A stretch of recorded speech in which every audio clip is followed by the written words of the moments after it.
السلام عليكم ورحمة الله. عاملين ايه؟ يا رب تكونوا بخير وفي اسعد حال. وحدوا الله وصلوا على الحبيب المصطفى عليه افضل الصلاة والسلام.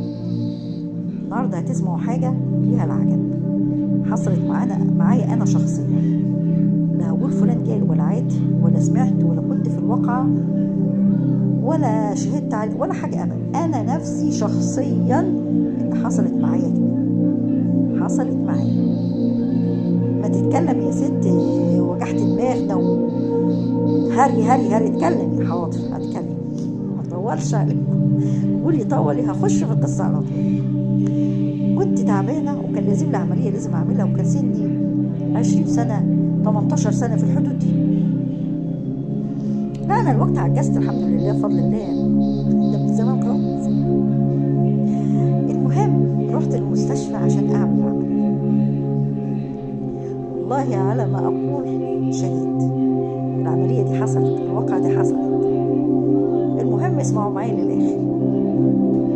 المهم جت العملية بيحجزوك يومين كده أو يوم للتحاليل والحاجات دي كلها، يحضروك يعني للعملية، والكل عارف كده طبعا. أنا المهم أول يوم رحت عملت الإجراءات والكلام ده كله، وطلعت الجسم ونمت فيه والكلام ده كله، ومفيش أي حاجة وما حسيتش بحاجة خالص غير حاجات بسيطة ودي عادية. بس الأغرب من كده إن يجي الليل أو الليلة دي جه الليل وراحوا الجسم كله جام وراح قفل الباب العنبر بتاع الجسم اللي أنا هعمل اللي أنا قاعدة فيه.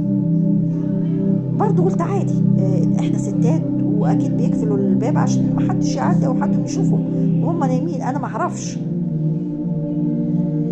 أسمع أصوات بره، قطط كتيرة بتزعق، ويعني بنسمعها برضو في بيوتنا وبنقول دي عادية، وبرضو بس هي القطط زيادة عن اللزوم.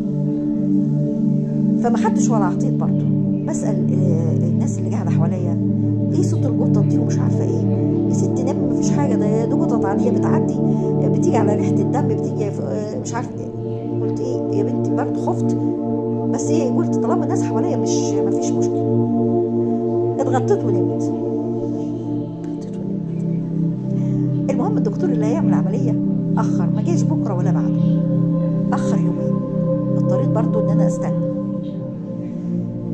أنا عندي حب فضول ابن كلب شديد رهيب، حتى لو هروح في داهية، ودي مصيبة وأكبر غلط. تاني يوم جه نفس النظام، تالت يوم نفس النظام. قلت لا والله لا افتح الباب واروح اشوف في ايه. بس كان يجي الفجر بصراحة مفيش اصوات. الفجر اول ما يقول الله اكبر الاصوات تختفي والنهار يطلع مفيش اي حاجة. انا الصوت الفجر خلص، واخد بالك انت، وحسيت بامان شوية. قلت هقوم اشوف في ايه، يعني مش برضو اللي في دماغي كان الكلام ده الساعة 5:30. كان برضو في عتمة جامدة في المكان. نور المستشفى العادي يعني. هتقولوا لي مفيش مرضى مفيش مش عارفه ايه، هقول لكم لا، الجسم ده كان فاضي والدرجة كانت فاضية ومفيش حد، والله زي ما بقول. المهم خرجت ومشيت قدام كده، قدام اوضه العمليات بالظبط، وألقى واحدة قاعدة قدام اوضه العمليات وماسكه بطنها وعماله تصرخ بطني نار في بطني نفس النظام. طيب مالها الست دي، جرى فيها ايه؟ طب ما حدش غيتها ليه؟ طب ما حدش مش عارفه ايه؟ برضو مش عارفه. يمكن في عمليات بس مستنيه يدخلوها والكلام ده كله. اسكت؟ لا. اتنيل على عيني اروح العنبر واخش واقفل الباب؟ لا. قربت من الست وعايزه اقول لها في ايه يا ست، تعالي اقعدي معايا لغايه ما الدكتور يجي ولا مش عارفه ايه، طالما عندك مغص اشوف لك علاج ولا. مفيش. بصيت لقيت ما قدرتش، يعني انا مش مخفتش، لا يعني قلت لربما تزعق فيا وهي تعبانه والكلام. بعد. انا وقفت على جنب ولقيتها راحت نزلت دورت وراحت نازله على السلالم، في سلالم تحت في المستشفى، في ادوار سفليه كتيره تحت، بس في مشرحه ربنا يكفيكوا شر يعني. وهي نازله انا نازله وراها انا نازله وراها عشان اشوف مالها. نزلت لغايه نص الدور الاول تحت، ولقيتها ماشيه وراحت دخلت مكان ما خرجتش منه. اسكت؟ لا، راحه وراها. لقيت ايد على كتفي بتقول لي راحه فين. انا مش هقول لك اغمى عليا ولا ولا ولا ولا، انا شعري كله بيض من ساعتها. ما جريليش حاجه ولا مت ولا اغمى عليا، لا لا. اتعدلت، لقيت الراجل اللي هو التمرجي او حارس المشرح او حاجه زي كده، قال لي اطلع يا بنتي فوق. نازله تحت بتعمل ايه؟ اطلعي فوق وما تنزليش تاني تحت، وما تطلعيش بره عنبرك، سمعتي؟ خدت ديلي في اسناني، هنا بقى خفت، خدت ديلي في اسناني وجريت.